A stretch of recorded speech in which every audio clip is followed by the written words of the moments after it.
Love is patient. Love is what? What? Love is long suffering. It starts off with you how you respond to the world around you. When God defined love, it starts off with three things that teaches you how to respond to situations. What? Love is patient. Love is kind. Love is long suffering. Patience. Anyone play sports? Play sports. Head on. Looks like it just sees this crowd can see sports. Did you learn whatever sport you were learning just like that? Or did you have to really go on, talk to me? You had to work at it. How about you? You? Kadea? You had to work at it.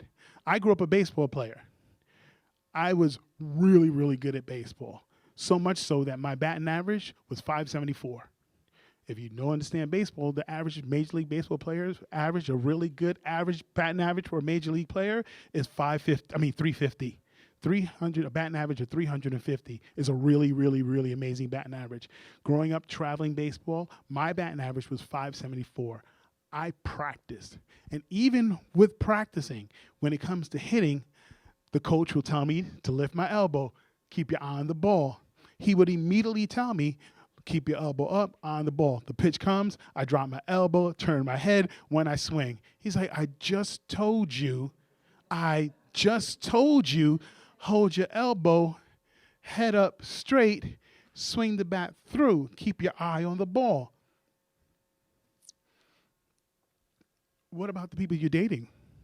What about the people you're spending time with? What about your family? How in the world can you be of the mindset, of the position that I just told you that? How could you do it? I just brought that up. I just reminded you. I'm sorry. If it's not a part of their, I got to look over there. if it's not a part of my norm, but it's a part of your norm, if it's not a part of my norm and is a part of your norm, I have to practice it. I have to learn it. I have to take it on. No matter, look, babe, I saw it in your face how adamant you were about me understanding this, but I'm not you. I didn't grow up. I didn't have those experiences. I didn't develop that mindset in that particular thing. You're going to have patience. You're going to have patience, and you're going to have that long suffering. That means you're going to be pissed at times. But then you have to know my heart. Like, he's pissed, but I know he's working on it. And you know you'll get that, like, but he's working on it. But he's working on it. She's working on it. They're working on it. You have to have that mindset because they have to learn it. You can be adamant, but I just told you. And I want to be an amazing baseball player. So I want to do what the coach says. I want feet separated, hands up, elbow. I want my bat average to be even better. That's how detailed I was. But when I swung the bat, all that I just learned a matter of seconds ago went out the window. How is that any different than the people that you're dealing with? How? How do you expect them to do what you would like, and it's not a part of who they are naturally? But yet we take the position of, you better learn. And you better learn what? Quick. What? How? How? The odds are not in your favor.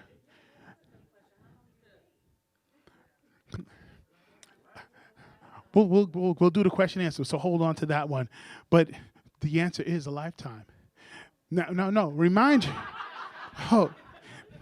See, that the shaking of the head comes with you're basing that opinion off of putting yourself in relationships that wasn't right for you. Putting yourself in relationships that wasn't right for you. And since we brought it up, I'll go into that just a little bit. Understand this. When you start to court, when you start to spend time with someone, God, as your sufficiency in all things, is going to let you know.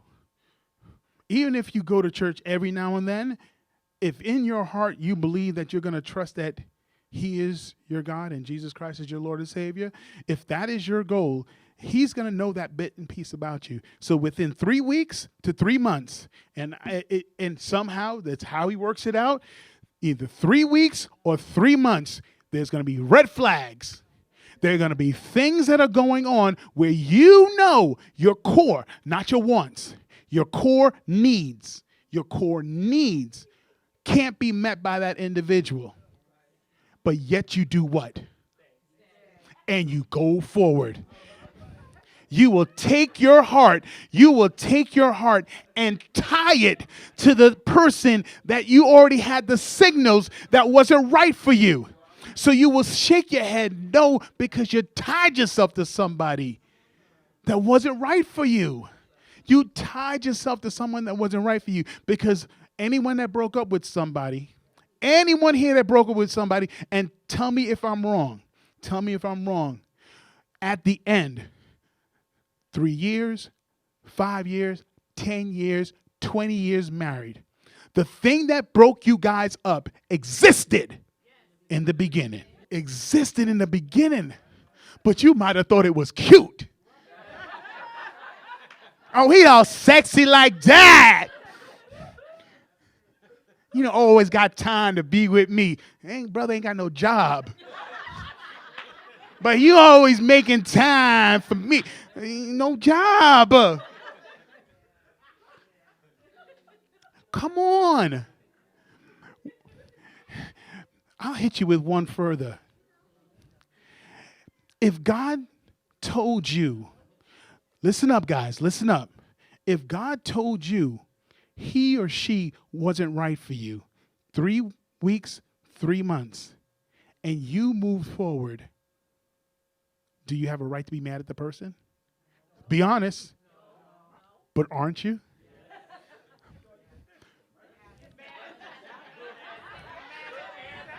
I'm sorry, because part of my sharing is the hero, victim, never the villain. But I'll get into that last.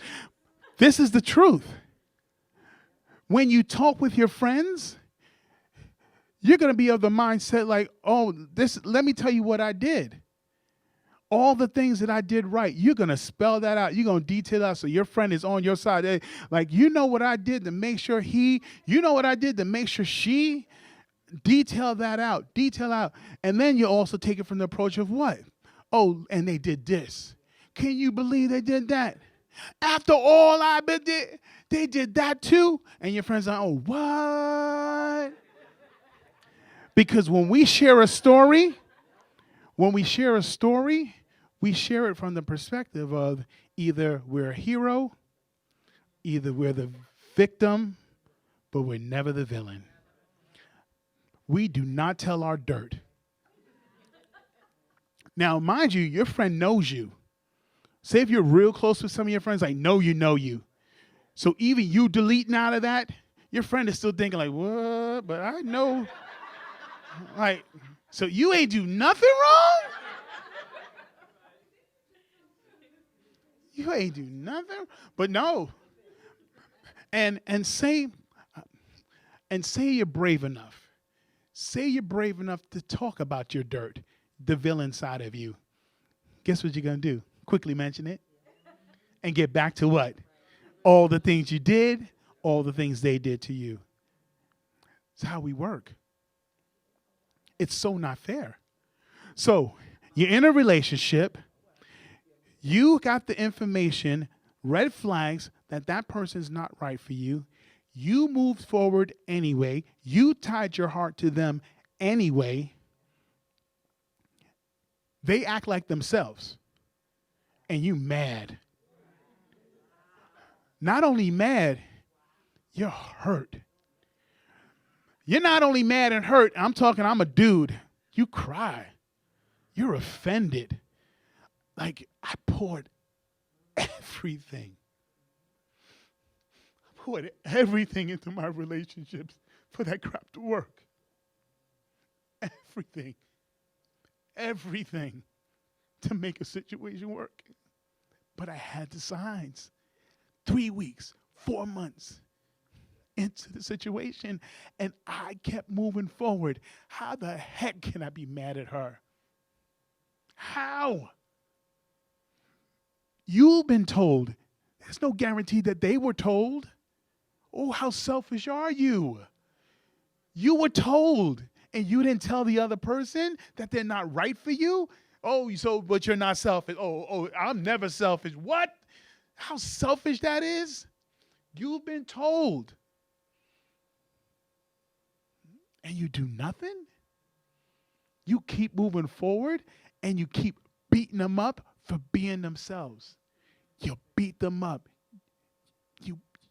What if their heart was truly to love you? And you just beat up a heart that was trying to love you because of you still moving forward. You decided to still move forward when they weren't right for you. But yet, to this day, you will still want to be mad at them. You made the decision. What you break up for existed since the beginning. Now, with that being said, be encouraged. Because if he tells you if it's wrong for you, he's going to let you know when it's right for you. He's going to let you know when it's right for you. Ooh, he's going to let you know when it's right. I just got to wait when it happens for me. Just got to let it know when it. And that's why I don't date. Right now, I'm open to it, but I don't get into a relationship where just because you like me, I'm going to date you.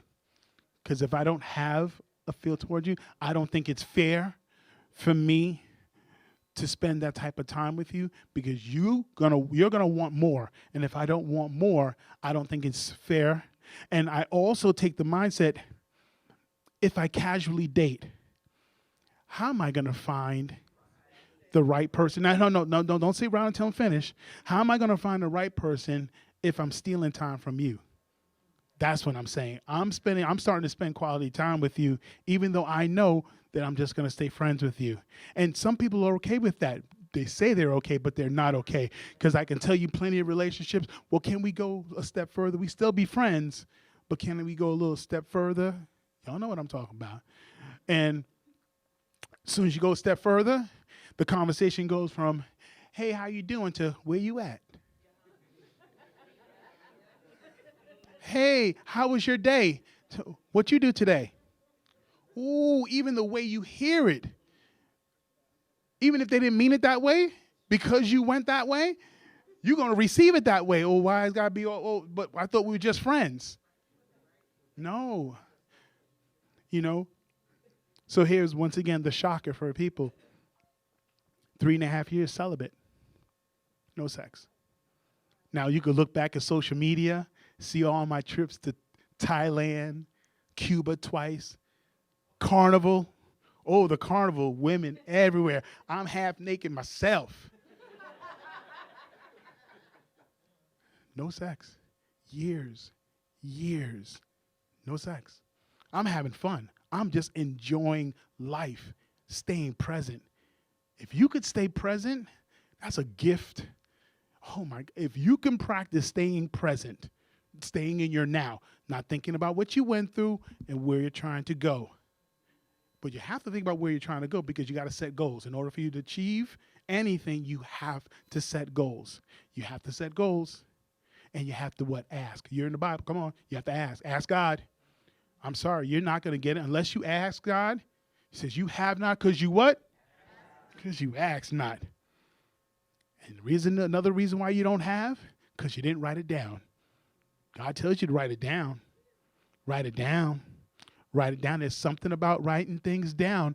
In some of the more prestigious law schools now are starting to, I like that picture. In some of the more prestigious law schools now, they're starting to ban people from just typing what the professor says. Because, like some people can just type. They can just simply type what they hear, but they're not really listening. They're just regurgitating words. Because there's something about spelling out a sentence that you remember. There's something about that that adds value, weight, reality to it. The reason why I gave you a pen is because I'm believing with you from this point on that your life is filled with power because you choose to write. It's filled with power because you choose to write. You asked. I didn't force you to be at my seminar. You came on your own. People was asking when I started off, why are you going to charge people? I says, because you have to charge people. You have to, because if you just say you come if you want, they won't come if they want to or don't want to. Oh, something came up or I forgot about it. They won't prioritize. But if you give me money for it, oh, you're going to be there. Just $20. Oh, you're going to be there. $20, you're going to be there because it adds value to it. When you start to go through situations in life and you learn from all this, it has to make you humble the more you know that there's more things out there in the world that exist that you have no clue about or you don't have all the information on. It benefits you to take the kind. It benefits you to take the more humble response, not the reaction that's filled with judgment and anger. Because odds are, if you react in kindness, if you react in patience, long-suffering, most arguments, most disagreements are what? Due to what? Miscommunication. Or due to miscommunication. Why take the chance and respond with anger, bitterness, judgment,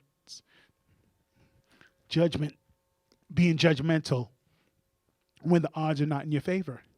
You're better off responding in kindness and humility and patience, because if the miscommunication is real, you just have to deal with the miscommunication.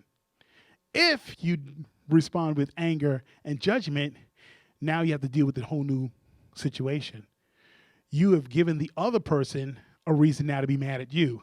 And I'm sorry, if anyone's like me, if I did something wrong and I didn't want to give up to it or confess to it or do something to make me mad, I'm going to harp on that all day long. I'm going to look for the out. I'm going to look for that out. That's how I was, not now. Just being honest with you, because I know the benefits. So I'm not looking for an out anymore. My mindset is let's deal with the problem at hand. So you're going to do something that offends me, and greatly offends me, disappoints me, hurts my heart. I'm going to still go with the odds. I'm going to find out. I'm going to respond with kindness so that you have the opportunity to deal with this crap on your own right now. I'm not going to give you no ammunition against me. And that takes practice. To shut that, if your habit is to normal, go right back and to respond with fire. If that's your habit, it's going to take some work. But you got to see the benefit. See, that's what the word is all about. You act the way you act, especially the negative parts of you, because you don't know enough word of God that you put in its place to know the benefits. That's not worth taking that. Because when you're dealing with people, you're going to come to the realization that you want them to understand you. And if that's your paramount goal, you should do whatever it takes to get to the place where they understand you. You're not going to build up and defeat and destroy situations with the hope that they'll understand you at the end of it all. No. Respond with kindness, respond with being humble, and then just deal with the situation. Tell me about what you see. Tell me about why you did what you did. And try to say that without anger, without attitude. Explain to me. And then they'll have to explain. They'll have to, because you didn't give them anything. So now they're not mad at you. It's simply you're saying, let's deal with what you just did. Ooh, the odds are on your favor. If it's a miscommunication, which is anywhere 85 to 90% of the time, now you're just dealing with the situation. Now imagine if you came from the approach of that anger, jealousy, judgmental, bitterness. What's the chances of you not bruising the person by your response, by your reaction. Think about hurting the heart that was really trying to love you, but just wasn't seeing things the way you did. You end up hurting the heart of the person that really is trying to just love you. How? Why? To get to a certain goal, to get to a certain understanding, so you want to beat them into it? Think about what you're actually doing. I want you to get where I'm coming from, so I'm going to come at you with anger so you can see how important it is to me? Nah, I guess. But no. Kick a dog, kick a dog, kick a dog. Oh, I love you so much. And you want that dog not to go like this when you get next to it, because they don't know if you're going to come to hit it or to come to pet it. And that's what you do in relationships. We all do. So I didn't mean to say you, we. It's what we do. Don't know if to duck or to look up. So this is what we do. Okay, so we went through the other person is not you. Love is something that you do. Let's get into the dice. The person that's holding it, with the group around you, decide what number will be on the top. The people next to you are going to decide what number is going to be on the top, and then what number is looking directly at you as quick as you can. Talk about which number you think is better, which way is better, what's right for you, what number you like more. But you're going to decide as a collective what number will be on top, and what number is going to directly face the person that's holding the die. You got it? Let me know. Put your hand up when your group has it. The person holding the die, put your hand up when you have it. Everyone's there? Okay. Who's in the back? Annette? What number is on the top and what number is facing you? Listen up, guys. What number is on the top and what number is facing you?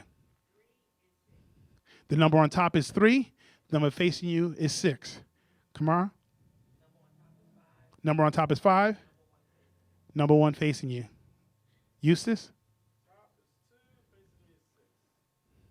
Kenya? Reverend Noble?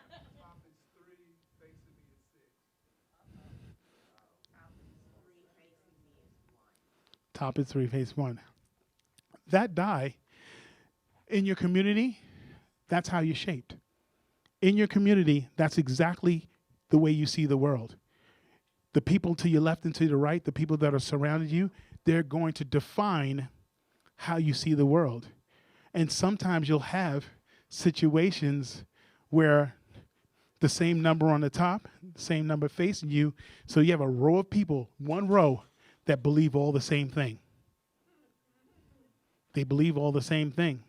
But your opinion, the person holding the die, your opinion was shaped by the person to your left and person to the right. Person to your left, person to your right. And if you're looking now at the world, you only had one group.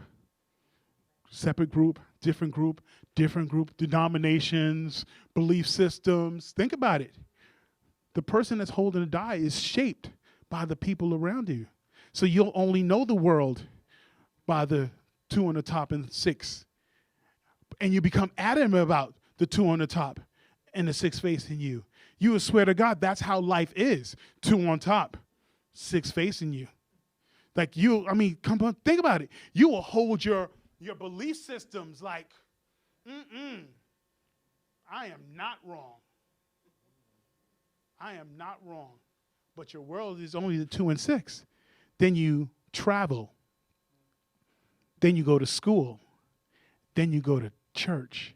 Then you go to learn from a higher power. So the family shapes you at first. Your immediate family, your guardians, those who you grew up around. Step out of the family unit, starts to go to school. Those in the community, who even if you didn't go to school, it's the people in the community. Little kids first, because your parents only allowed you to deal with the kids, but you watch how kids interact with the family. You can put the die down. You watch how the kids deal with the family. You watch how families deal, so you develop other opinions. And as you get older and older, you start to work. And now the owner of that business will start to shape you, telling you what's right for them.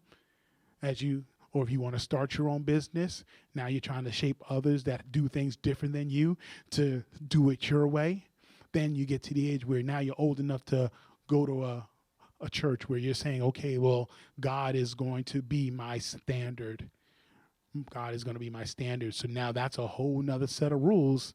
Some might have been injected by your family because they say the percentages are if your family was in the word, you are going to be in the word, whether you're hard-headed about it or not. Somehow, some way, God has made it DNA ready. You are going to find your way in the word. My mom and dad, in the word. In the word, but didn't often go to church. Went to church a lot, but didn't often go to church. 2 sisters and a boy, me, I'm the middle. All 3 of us are crazy about God. We all do things where we are adamant about the things that we believe for, where serving people is our objective. That's the mindset because of our parents. It's in the DNA. That's some people say it's just in your DNA. So if you have your opinion of how the world is shaped, you have the opinion shaped on you, the 6 on the top, 6 facing you, or the 3 or the 1. Understand it's limited. If you look at the die, there's a whole bunch of different numbers. There's a whole different points of view. Even if you held that die, I'll give you something. Say if you held that die with the 2 on top and the 6 facing you, the person next to you has a different point of view than you do, because they might only see what's on that other side. I don't know how to say. They might only see the 4. So even if they told you the 3 on the 2 on the top and the 6 facing you, all they know is about the 4. They could tell you the world about the 4. They could tell you about the 4 and the 2 that's on top, because they can't see the 6 that's facing you because they're side of you. You see what I'm saying? How everything that we know, everything we believe in, think is right or wrong, comes from what? A source outside of yourself. And since it is a source outside of yourself, you have to understand that you're going to be swayed. Your experiences are going to sway you. This Soapbox Stand Up and Speak is designed to get you to realize that everything you know isn't in your head. Does that make sense? Everything there is to know isn't already stored up in your head. You have to interact with people. Like, I can't live a successful life off on my own, because true success is defined by not what I do and gain for myself. It's, you already know, it's what you can allow and help someone else to achieve and to do. That is success.